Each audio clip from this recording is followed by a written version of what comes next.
Selamat siang, pagi, atau sore. Saya mencoba untuk memberikan sedikit rangkuman tentang apa yang kita lakukan, supaya waktu dalam penyusunan proyek nanti tidak kemana-mana.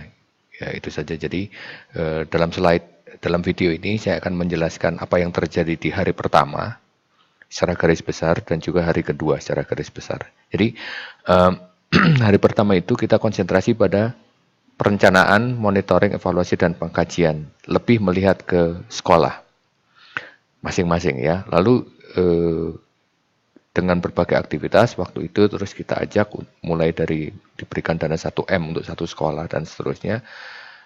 Kita mempertanyakan apa yang sudah diberikan kepada siswa di sekolah kita. Kita mengadakan diskusi sharing waktu itu kalau masih ingat. Lalu sejumlah keterampilan yang penting untuk dimiliki siswa sebelum mereka lulus, sebelum mereka melanjutkan ke jenjang berikutnya. Nah, di dalam diskusi ini, keterampilan yang diperlukan, ini menurut peserta waktu itu, kita semua, adalah keterampilan fisik.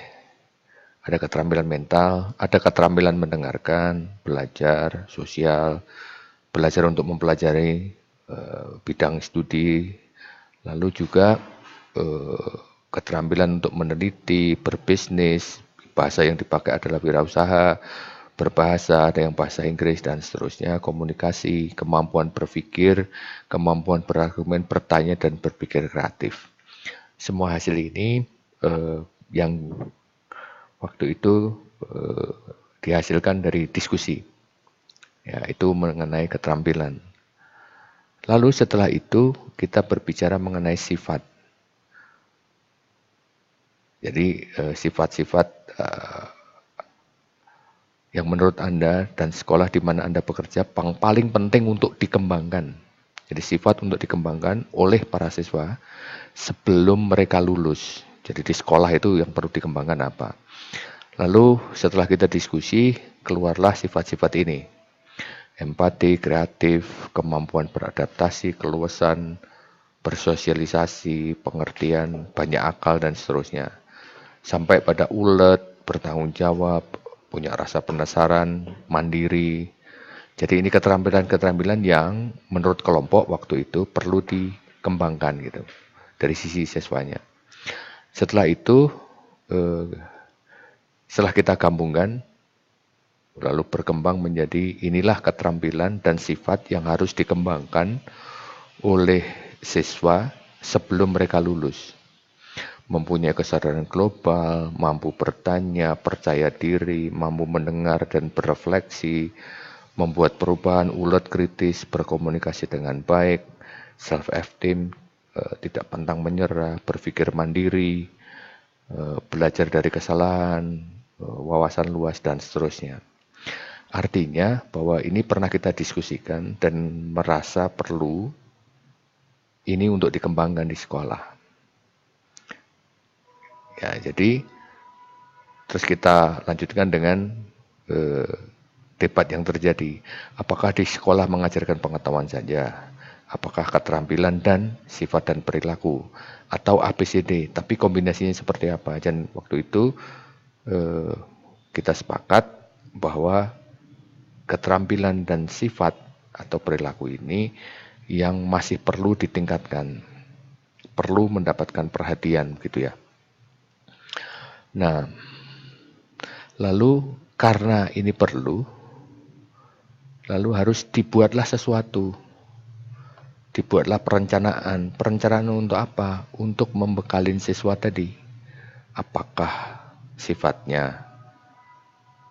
Apakah keterampilannya? Gitu ya. Jadi harus ada perencanaan. Nah, perencanaan ini harus didasarin oleh kajian. Waktu itu kita melakukan kajian dengan diskusi. Lalu harus direncanakan apa? Nah, perencanaan inilah yang nantinya harus dibuat dalam proyek yang di hari ketiga gitu. Jadi perencanaan ini berdasarkan pengkajian mengenai sifat dan kemampuan yang harus dimiliki oleh siswa selama mereka belajar di sekolah. Di sekolah kita masing-masing tentunya. Lalu setelah itu Bapak Ibu diminta untuk menilai sekolah masing-masing dengan pertanyaan-pertanyaan yang ada di self-evaluation form. Gitu ya. Nah, hasilnya itu grade 1 sangat baik, dalam diskusi kelompok waktu itu sangat baik, menilai dirinya sendiri sangat baik karena apa-apa baik dan seterusnya dan seterusnya. Jadi grade 1 sangat baik, grade 2 baik, grade 3 memerlukan peningkatan, grade 4 kurang memuaskan. Oleh karena itu, setelah diskusi, hasilnya adalah ini. Jadi pencapaian siswa itu sudah bagus untuk SMK. Tetapi pembelajarannya diberi nilai 2,1. Dan kepemimpinan guru ini nanti kita bicara nanti, tapi kita ke pembelajarannya ini dulu, yang ini. Ya. Pencapaian siswa 1,9, jadi hampir 2, belum baik sekali. SMP 2,61, artinya sangat rendah. 2,51 sangat rendah, 2,3 sangat rendah, 2,71 sangat rendah. Karena itu pembelajarannya juga rendah. Ini 2,63, 2,55, 2,7, dan 2,11 untuk SMP, untuk SMA 2,43. Ini malah yang SMA ada yang satu yang sangat rendah. Hampir 3 ini. Artinya pembelajaran ini harus dinaikkan. Bagaimana caranya? Itulah yang harus dipikirkan oleh seorang kepala sekolah. Bagaimana menaikkan pembelajaran ini. Jadi kalau diberikan satu project begitu, yang harus dipikirkan adalah ini, pembelajarannya. Bukan membuat pagar sekolah, bukan membuat taman, bukan membuat kebersihan WC, bukan. Tetapi harus konsentrasi pada ini, menaikkan ini. Nah itu yang D1. Lalu kita tutup dengan diskusi waktu itu, tindakan apa yang akan diambil untuk mengembangkan sekolah. Sudah dibuat list dan listnya Bapak Ibu bawa pulang waktu itu. Itu yang D1. Ya. D2 kita konsentrasi pada pengembangan guru. Pengembangan staf dan kepemimpinan Anda akan diuji. Hari kedua kita mulai dengan melihat kembali ini. Ini adalah sifat dan keterampilan yang harus dimiliki siswa. Gitu ya. Lalu apa yang sudah dilakukan untuk menyiapkan guru? Gurunya sudah dibeli bekal apa supaya keterampilan-keterampilan ini diberikan ke siswa. Jadi bukan knowledge, tetapi lebih ke keterampilan dan sifat. Itu ya. Lalu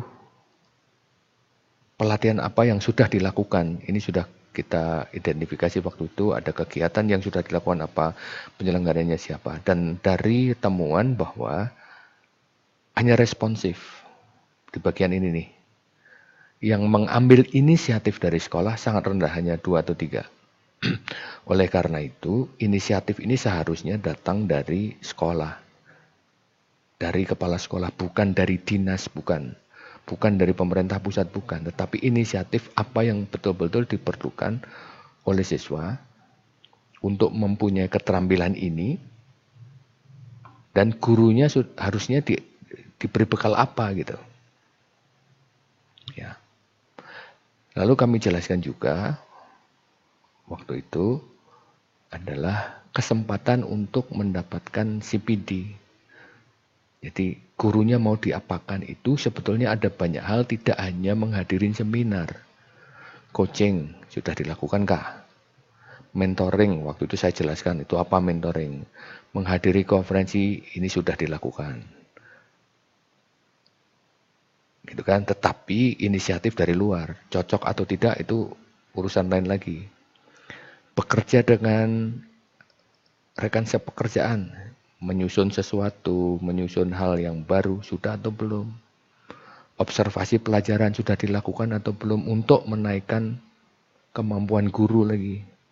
Shadowing sudah saya jelaskan juga. Mendiskusikan hal yang berkaitan dengan profesi. Pertemuan seluruh staf dan tim, apa yang diomongkan, dan seterusnya. Jadi ada banyak cara yang bisa dilakukan. Nah, cara-cara ini seharusnya yang nantinya akan muncul di perencanaan proyeknya gitu. Nah, kemudian bagaimana idealnya guru dikembangkan? Kita sudah diskusi itu, lalu kita tempel, lalu kita lihat semua pakai gallery walk waktu itu. Ya. Lalu kita berbicara sampai untuk menjalankan ini tercapai, coaching dan segala macam ini, sifat apa yang harus dimiliki? Kemarin kita semua mengajak bahwa mengembangkan visi bersama, menjadi komunikator, dan seterusnya dapat dipercaya, dan seterusnya dapat memotivasi orang lain, dan seterusnya. Ini sudah kita diskusikan. Nah, lalu yang harus dikembangkan sekarang adalah ini. Kepemimpinan Anda dalam memanage guru. SMK itu kepemimpinannya rendah nih. 261 untuk SMP, 267, 2 dan seterusnya. Ini yang menilai Bapak Ibu sendiri waktu membaca self-evaluation form.